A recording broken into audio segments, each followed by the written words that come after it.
Hello everyone, আসসালামু আলাইকুম। সবাই কেমন আছেন? আশা করি ভালো আছেন। তো প্রতিদিনের মতো আজকেও নিয়ে এলাম ঈদ স্পেশাল নতুন একটি ড্রেস নিয়ে। তো চলুন শুরু করি। তো প্রথমে আমি এখানে 3 গজের মতো কাপড় নিয়ে নিলাম।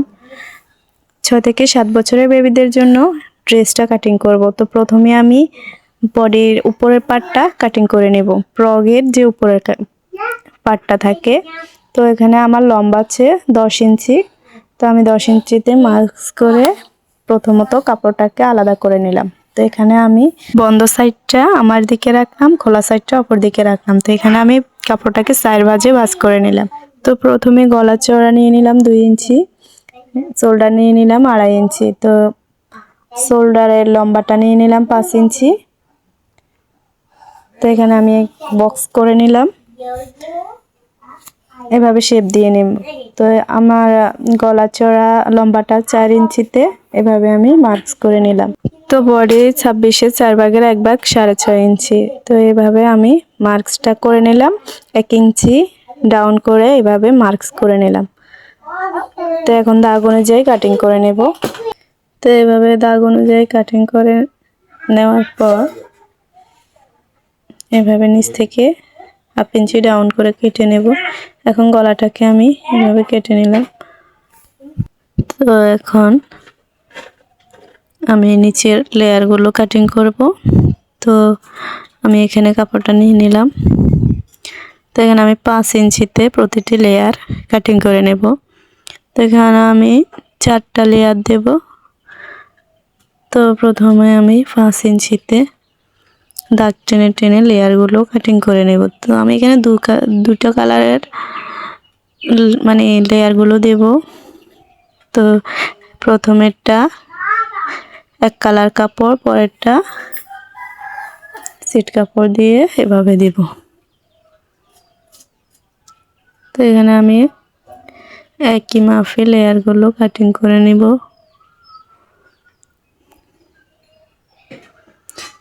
তো প্রতিদিনের মতো আজকেও বলতেছি, যদি আমার ভিডিওগুলো ভালো লেগে থাকে অবশ্যই আমার চ্যানেলটাকে সাবস্ক্রাইব করে রাখবেন।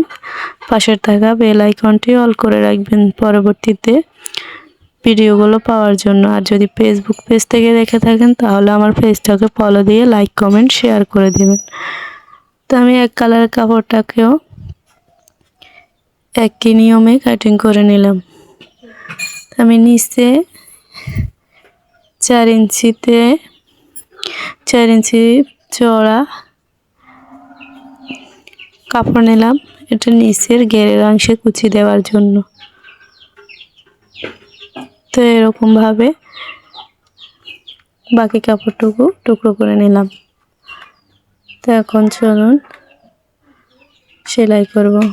তো সেলাই করার আগে আপনাদেরকে দেখাই এভাবে কুচি দিয়ে আমি জামাটা তৈরি করব। তো চলুন এখন সেলাই করি। তো প্রথমত আমি বডি পার্টের সঙ্গে কুচিগুলো জয়েন্ট করে নেব। তো বডি পার্টের সঙ্গে প্রথমেতে কালারফুল যে কাপড়টা নিয়েছি ওটা কুচি দিয়ে নিলাম।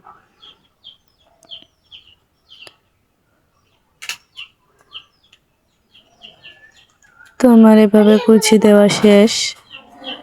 এখন এক কালারের যে কাপড়টা ওটা কুচি দিয়ে নেব। এর আগে আমি ডাবল সেলাই দিয়ে নিলাম। তো এরকমভাবে একটার পর একটা পার্ট এভাবে কুচি দিয়ে দিয়ে আমি বসিয়ে নেব। আমি চেষ্টা করেছি আপনাদেরকে স্টেপ বাই স্টেপ বুঝিয়ে দেওয়ার জন্য। তো আমার ভিডিওটা স্কিপ না করে সম্পূর্ণ ভিডিওটা দেখবেন, তাহলে বুঝবেন। তো এখন আমার বাড়তি কাপড়টুকু কেটে নিলাম। তো এভাবে একটা পার্টের পর একটা পার্ট এভাবে বসিয়ে নেব।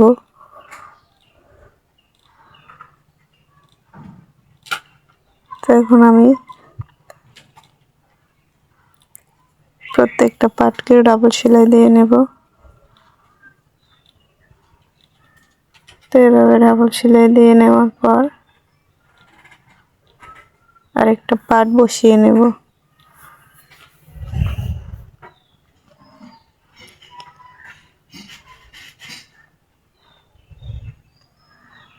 তো এটা আমার একটা পার্ট কমপ্লিট, একইভাবে দুটো পার্ট কমপ্লিট করে নেব। তো আমার দুটো পার্ট কমপ্লিট। তো এখন আমি পেছনের পার্টটাকেও সেম সিস্টেমে কুচি দিয়ে নেব।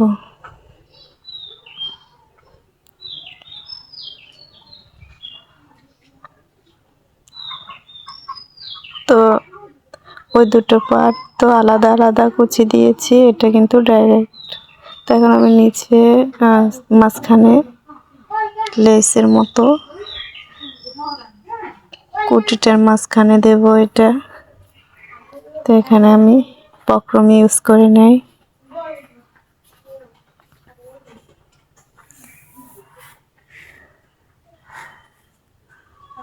তো আপনাদেরকে দেখিয়ে দিচ্ছি এই বেল্টটা কিভাবে লাগাবো। তো এরকম রেখে এই বেল্টটাকে মাঝখান বরাবর বসিয়ে নেব।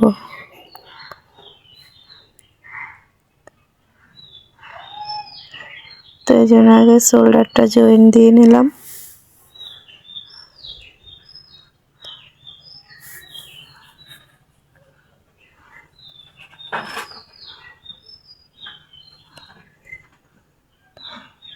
তো এখন আমি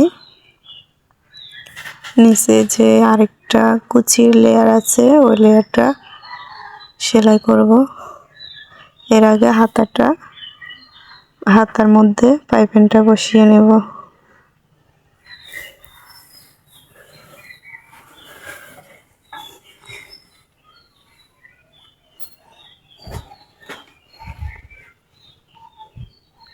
তো এখন পাইপিংটাকে উল্টো করে সেলাই করে নেব।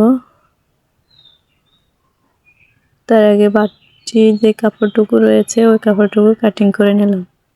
তো এখন এভাবে মুড়িয়ে এটাকে সেলাই করে দিব।